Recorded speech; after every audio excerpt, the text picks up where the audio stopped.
দেবোত্তর সম্পত্তির রেকর্ড।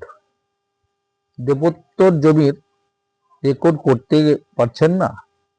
তবে আসুন জেনে নিন আর শুনে নিন কিভাবে রেকর্ড করবেন।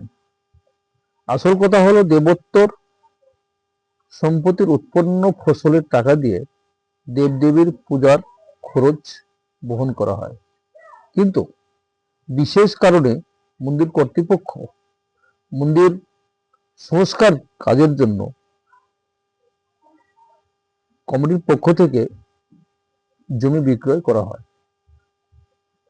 সেই জমি রেকর্ড করতে গেলে মন্দির কর্তৃপক্ষের কাছে একটি লিখিত বয়ান আপনাকে দিতে হবে এবং সেই বয়ান নিয়ে আদালতের মাধ্যমে আপনাকে একটি কেস করতে হবে।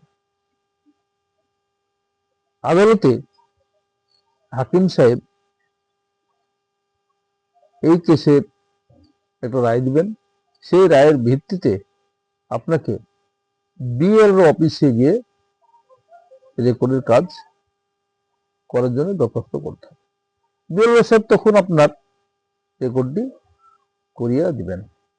তবে এই গেল দেবোত্তর সম্পত্তির রেকর্ডের কাহিনী। তো আপনাদের ভালো লাগলে সাবস্ক্রাইব করবেন এবং লাইক